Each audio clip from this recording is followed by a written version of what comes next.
Boa tarde, pessoal. Eu vou me posicionar aqui na frente para ficar mais próximo de vocês. Eu sou a Rivânia, sou papiloscopista da Polícia Civil e eu quero que vocês saibam que é um prazer muito grande estar aqui. O meu objetivo é trazer reflexão e transformação para a vida de vocês. Eu vou começar falando para vocês o que vocês já sabem. A maioria das coisas que acontecem nas nossas vidas, elas acontecem a prazo. Poucas coisas acontecem, praticamente nada acontece à vista. O divórcio acontece a prazo. A falência de uma empresa acontece a prazo. Os filhos que vão para as drogas, acontece a prazo. A nossa saúde vai para o buraco, acaba, se degringola a prazo. A maioria das coisas acontecem a prazo. A mesma coisa acontece com o suicídio. O suicídio, ele começa e ele vai caminhando e ganhando robustez até que ele se efetiva completamente. Eu quero dar 2 exemplos rápidos de situações que acontecem a prazo. Por exemplo, o divórcio. Uma boa parte dos divórcios terminam em suicídio. Em 2003, uma policial civil trabalhava na corregedoria de polícia. Depois do marido dela avisar que queria o divórcio, ela se trancou no apartamento e ela deu um tiro nos 2 filhos adolescentes, já eram quase adultos, e depois ela se matou. A maioria dos divórcios acontecem porque os cônjuges não têm preocupação de criar memórias boas no outro cônjuge, memórias boas no casamento. Muito pelo contrário, cria memórias ruins. E aí, quando vem a crise no casamento, não tem memórias boas para suportar a crise. E aí acontece o divórcio. E se a pessoa não tiver uma estrutura boa, um percentual de pessoas grande termina cometendo suicídio. O estilo de vida disfuncional também leva ao suicídio. E eu quero citar só alguns casos bem rápido. Quem não se alimenta bem é mais propenso a cometer suicídio. É comprovado que alguns minerais, algumas vitaminas, quando faltam no cérebro, a pessoa tem mais tendência a desenvolver vários problemas de fundo emocional. Então, a questão da alimentação, que quase ninguém leva tão a sério, né? E agora a gente está na era aí do fast food, come rápido, porque o tempo agora está mais escasso. A questão do sono. Quantas pessoas aqui dormem aproximadamente 8 horas por noite? Quantas pessoas aqui dormem mais ou menos 8 horas por noite? Pode levantar a mão? A Organização Mundial de Saúde ainda continua orientando que as pessoas devem dormir mais ou menos 8 horas por noite. Vocês talvez não tenham conhecimento, mas a cidade que tem o maior índice de transtornos mentais severos do mundo é São Paulo. E você sabe por que São Paulo tem esse índice tão alto de transtornos mentais severos e o maior índice de suicídio é em São Paulo? Sabem por quê? Porque é a cidade que menos dorme. São Paulo é a cidade que menos dorme. Então, olha a importância do sono. E eu quero que vocês perguntem para vocês, o que está atrapalhando vocês dormirem cedo? Eu tenho um ritual de dormir. A nossa mente vai acostumando. Eu chego, faço algumas coisas, tomo banho, vesti a camisola, o cérebro já começa a produzir o hormônio do sono. Então, legal criar um ritual. Outra questão é a forma como você administra o dia. O dia tem 24 horas para todo mundo. Tem pessoas que sabem administrar o dia de forma extraordinária. E aí você olha para o fulaninho lá, que administra o dia bem, você fala assim, nossa, esse fulano administra o dia, ele consegue tantas coisas na vida, ele vai para a academia, ele tem um relacionamento extraordinário, um casamento bom, relacionamento bom com os filhos, ele é chefe, ele produz muito. Sabe o que esse fulaninho faz? Ele administra bem o tempo dele. Quando você administra bem o seu tempo, isso traz prosperidade para a sua vida, traz sucesso, bons relacionamentos. E aí diminui a chance de ter problema de fundo emocional e pensar em suicídio. Eu quero falar para vocês que a primeira hora do dia é o leme do nosso dia. A primeira hora vai falar como vai ser o seu dia. Se essa primeira hora você agir de forma desconcentrada, se você agir de qualquer jeito, seu dia vai ser assim, improdutivo. Quando essa primeira hora é produtiva, o restante do seu dia tende a ser totalmente produtivo. Então, uma dica: acordou, não pega o celular. Acordou, pegou o celular. Aí você vai olhar a notícia lá de Bolsonaro, de Ibanez, de Lula, o Instagram. Percebe? Seu dia está comprometido. E aí, um dia comprometido, outro dia comprometido, uma semana comprometida, um mês comprometido, o ano inteiro comprometido. Isso vai prejudicar o seu desempenho na vida. E prejudicando o seu desempenho, você tem chances de se tornar uma pessoa infeliz. Não ter bons relacionamentos e outras coisas mais para frente, né? Não conseguir ir na academia cuidar da saúde. E isso propicia ter um problema de fundo emocional. E o problema de fundo emocional leva ao suicídio. Falta de atividade física não precisa nem falar, né? Quando a gente faz atividade física, nosso corpo produz os neurotransmissores que são responsáveis por a gente ter mais saúde, e é muito raro uma pessoa que faz atividade física frequentemente ter problema de depressão e cometer suicídio. Ao mesmo passo que as coisas vão acontecendo a prazo, como eu citei o exemplo do casamento, do divórcio, que ele acontece, que ele termina a prazo, a nossa saúde termina a prazo, né? A nossa saúde fica prejudicada a prazo através dessa vida disfuncional. Ao mesmo tempo que tem essa situação, tem uma outra situação. Você pode construir, você pode abrir uma poupança emocional. E o que a gente deposita nessa poupança emocional? A gente deposita humildade, bons relacionamentos, autorresponsabilidade, comprometimento. A gente deposita o compromisso de criar boas memórias, a gente deposita muitas coisas boas nessa poupança emocional. Essa poupança emocional, ela vai te servir por toda a vida. Por toda a vida essa poupança emocional vai servir. Mas, se numa situação de dor muito intensa, um sofrimento muito agudo, você tem a oportunidade de ir lá nessa poupança e fazer um saque bem grande e amenizar a sua dor e fazer você ter condições de esperar até que o socorro venha. Então, a gente tem a opção de criar essa poupança emocional. Agora eu vou começar a contar a minha história para vocês. A minha história eu vou contar com base nesses dois fundamentos, de que as coisas acontecem a prazo e de que a gente pode criar uma poupança emocional para amenizar essa situação. Em 2003, eu, por pouco, não cometi suicídio. Eu pensei em cometer suicídio. Se eu tivesse cometido suicídio, o que as pessoas iriam pensar? Olha, ela teve uma depressão, passou por um problema financeiro difícil, foi lá e cometeu suicídio. Mas eu quero falar para vocês que as coisas não são assim. Elas vieram caminhando e ganhando força na minha vida.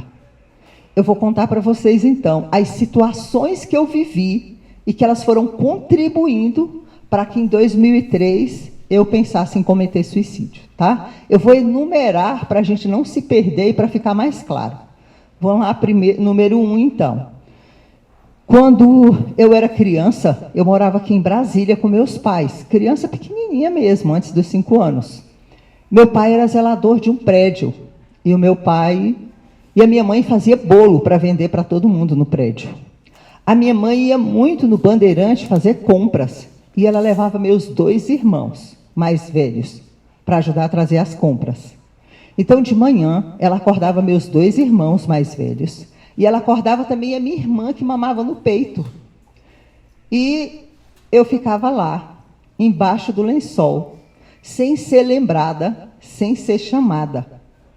Eu me sentia desamada, abandonada, preterida e uma pessoa sem valor. E aí eu fiz esse registro de não ser uma pessoa amada, de ser preterida, de ser largada, de ser abandonada. Uma criança, ela não tem cognitivo, ela só tem emocional. Então, esse registro é feito com base no emocional, na situação que ela está vivendo ali. E eu fiz esse registro. Na vida adulta, a gente tem a responsabilidade, né? E, graças a Deus, eu comecei a fazer terapia e eu tive a oportunidade de voltar lá e refazer esse registro. Porque a realidade não é essa. A realidade não é baseada em sentimentos e emoções. A realidade era que a minha mãe não tinha condições de me levar, porque ela já estava levando 2 que ajudavam a trazer as compras e a minha irmã que mamava no peito. E quando ela me deixava, não é porque ela não estava me amando, muito pelo contrário. Ela queria me proteger, me deixar lá tranquila, relaxada, dormindo, descansando. Há pouco tempo atrás eu descobri que o meu irmão fez um registro contrário. Meu irmão é policial civil, aposentado também. Ele fez o registro de que a minha mãe me deixava porque ela me amava e ela levava ele e ele ficava caindo dentro do ônibus, trazendo as coisas. Percebem? Na mesma situação, 2 registros completamente diferentes. Então eu fiz esse registro de que eu não era amada e que não era valorizada e era preterida. Agora eu quero dar um exemplo. Digamos que um policial que tem esse mesmo registro que o meu, de não se sentir amado, preterido, de que se sentiu abandonado. E aí agora, ele fez esse registro quando ele tinha mais ou menos a minha idade. E agora na vida adulta, a esposa chega para ele e fala assim, olha, eu quero divórcio, porque eu quero voltar para a casa da minha mãe, ou eu não te amo mais, eu estou apaixonada por uma outra pessoa. A possibilidade desse homem cometer suicídio é grande. Vou explicar para vocês por quê. Essa ferida que foi feita lá na infância, ela fica ardendo durante toda a vida. Eu descobri, só há poucos anos atrás, que aquela ferida de não se sentir amada, de se sentir preterida e largada, essa ferida me acompanhou durante toda a vida. E eu vou falar para vocês, 90% de vocês ou mais tem alguma ferida, algum registro, alguma coisa lá do passado que acompanha vocês até hoje.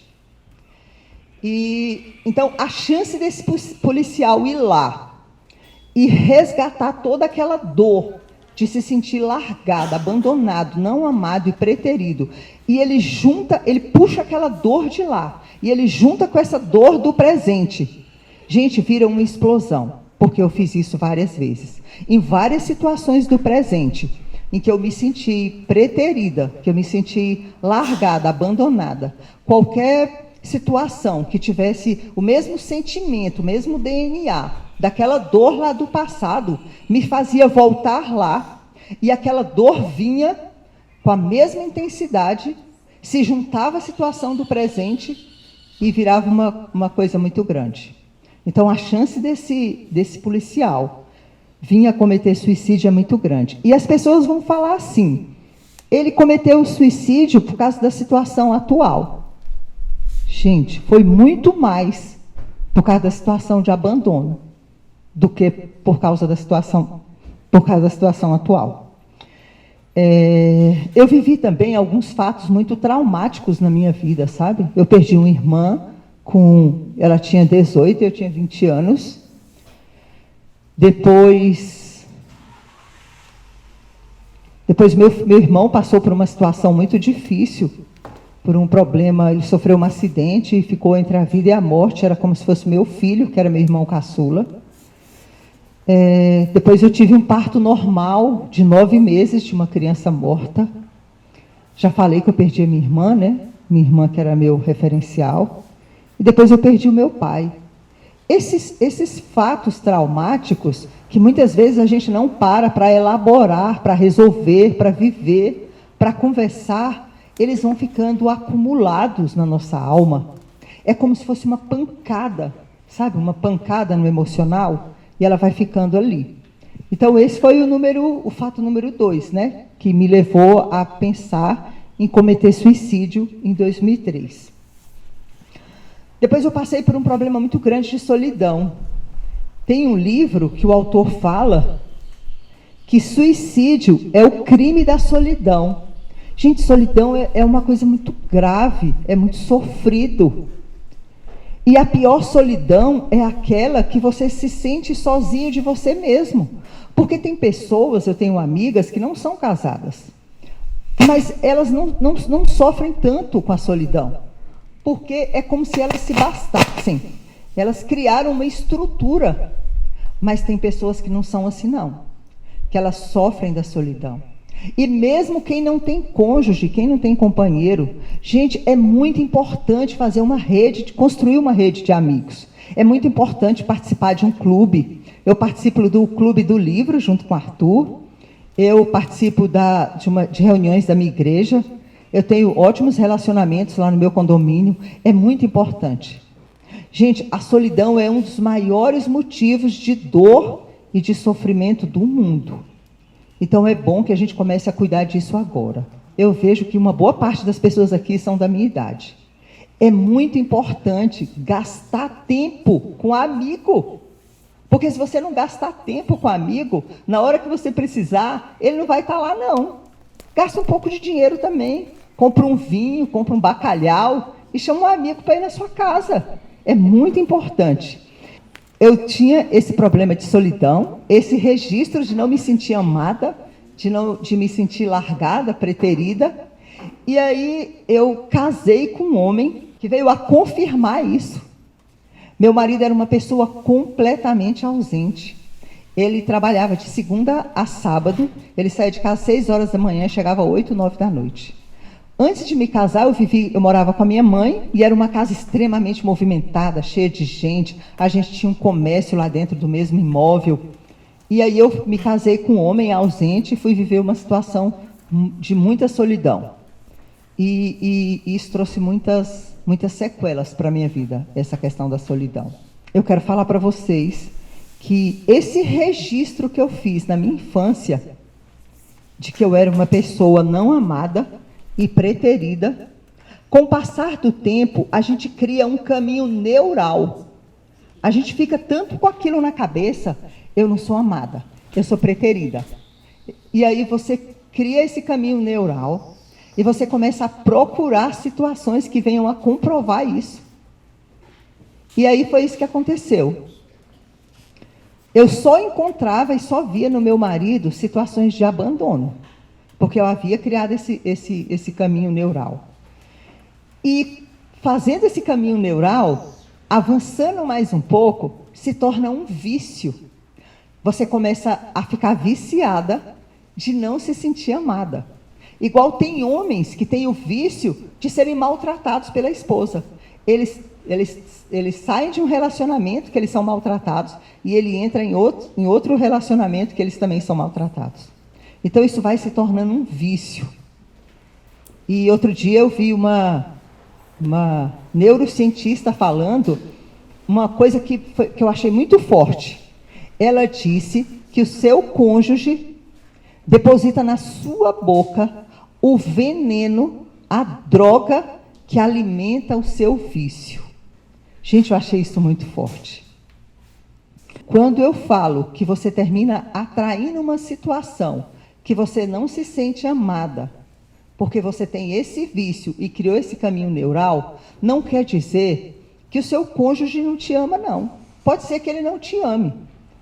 mas o cônjuge ama, mas provavelmente você procura só situações que comprovem, que testifiquem o seu vício, que alimentem o seu vício. E isso foi muito desgastante para a minha vida, essa questão. A outra questão é que muitas vezes a gente quer o que a gente não dá conta ainda.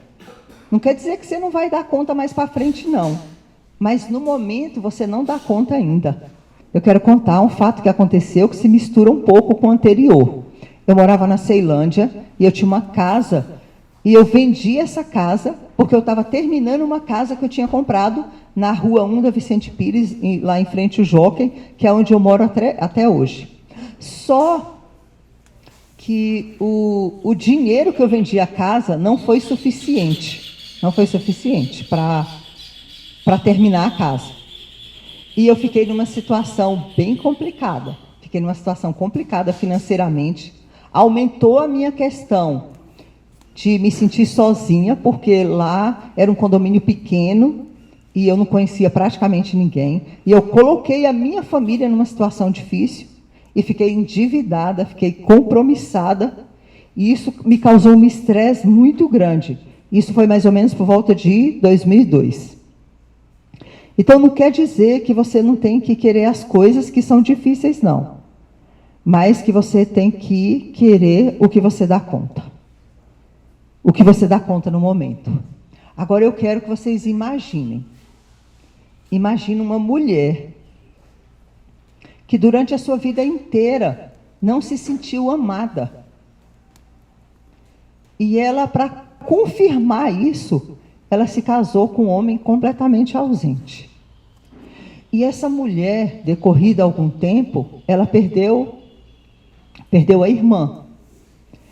Depois essa mulher ficou grávida do primeiro filho, que ela ansiava tanto por esse primeiro filho.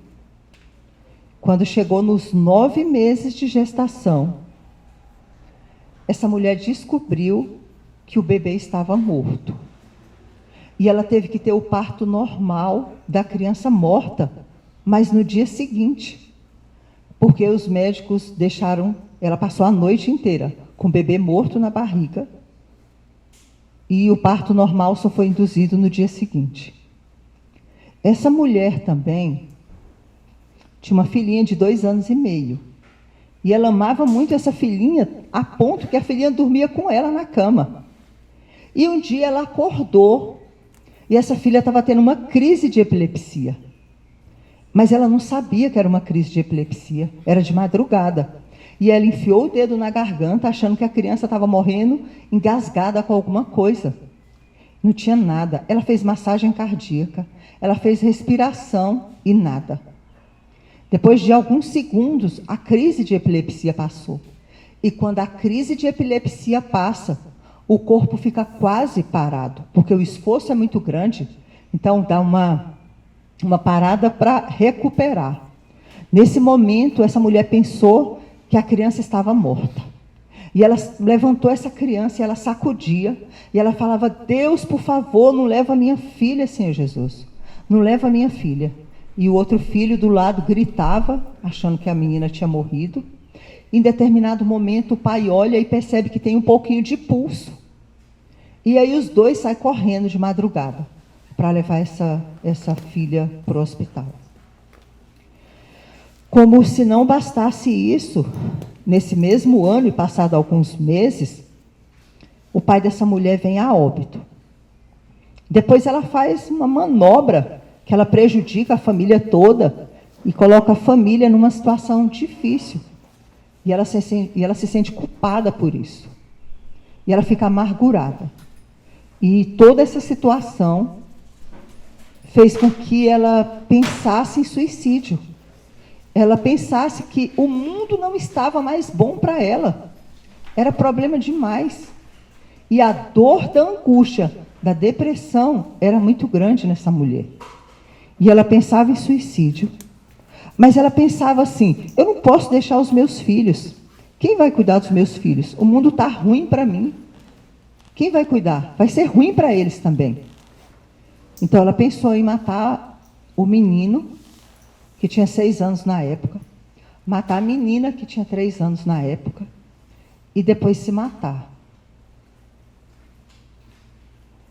Gente, essa mulher sou eu, e agora eu estou aqui.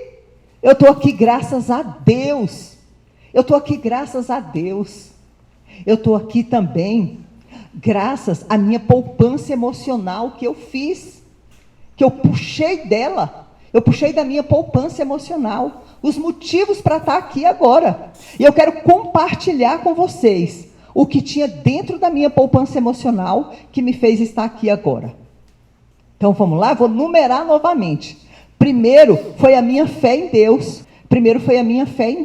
Quem tem fé em Deus tem uma espécie de superpoderes. Quem tem fé em Deus é muito forte, inconscientemente. Você puxa dessa parte frontal do seu cérebro forças, mesmo que você não perceba.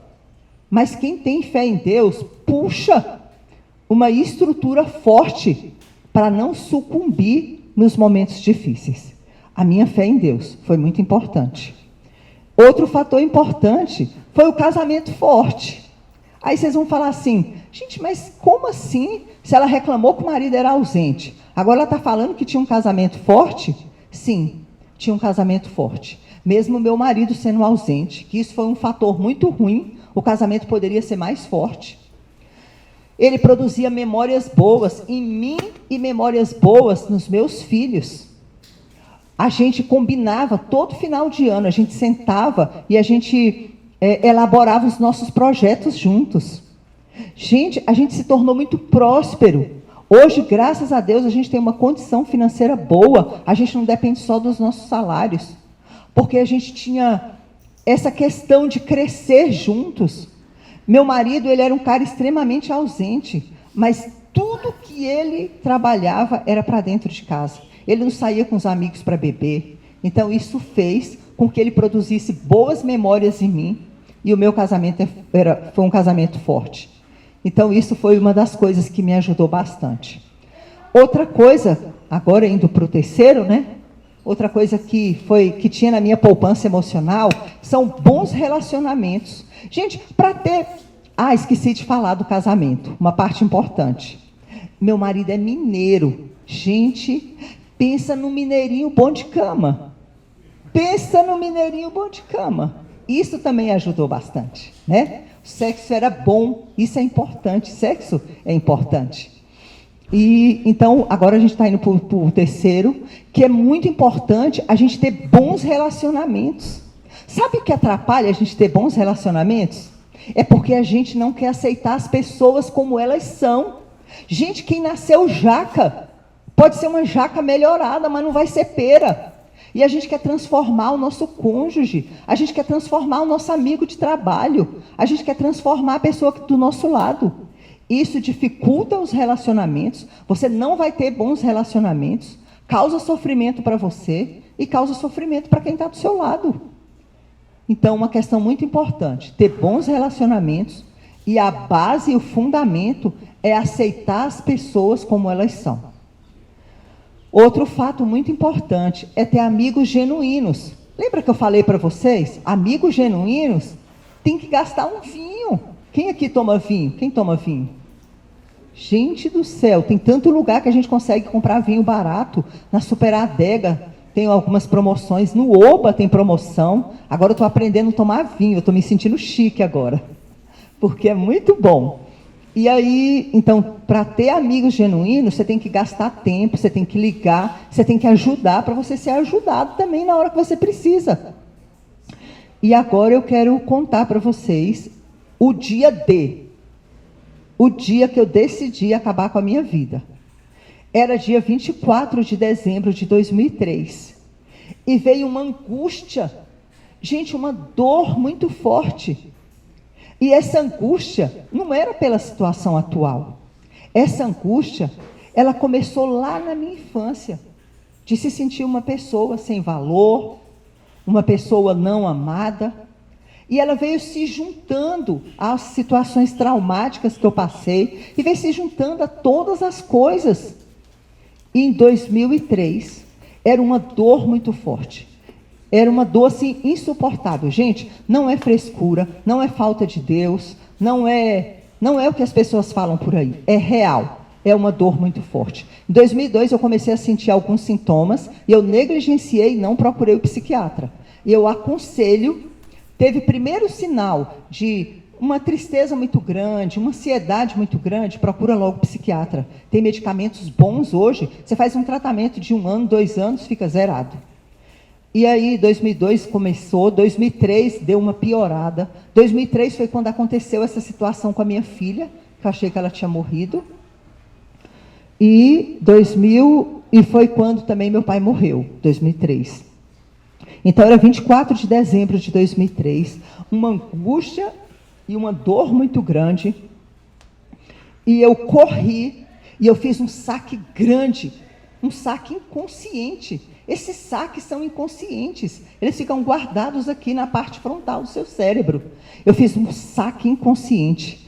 Eu lembrei que o meu amigo Robson Martins, e eu espero que eu possa passar essa filmagem para ele ver isso.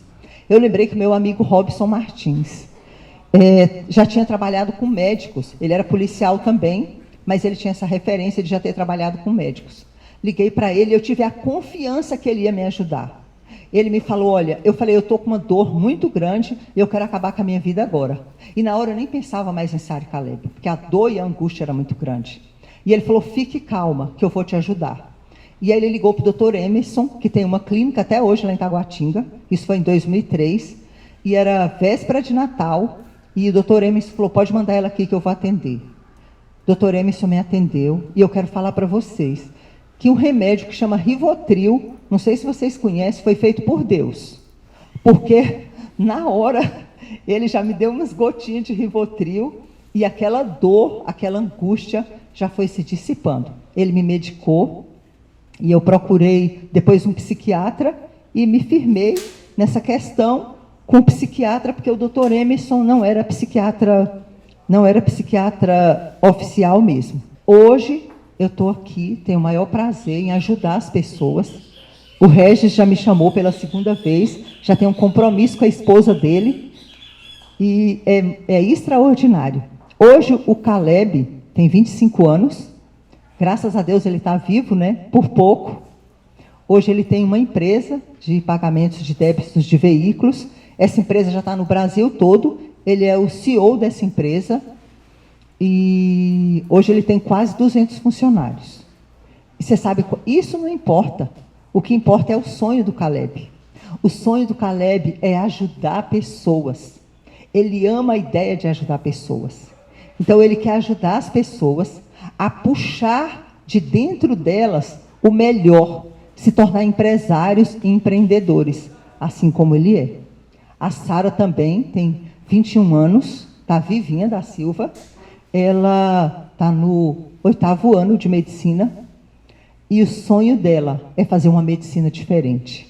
Ela diz que a profissão dela ainda não foi criada, porque ela quer alguma coisa que una a medicina e com alcance muito grande para transformar também a vida das pessoas. Então vocês percebem que as coisas acontecem a prazo e que é muito importante essa poupança emocional. Todo mundo tem problemas na vida, todo mundo passa por dificuldade. A questão não é o que acontece com você, é o que você faz, qual o sentido e o que você pensa com o que acontece com você. É o seu pensamento. Agora, outra coisa muito importante que estão interligadas.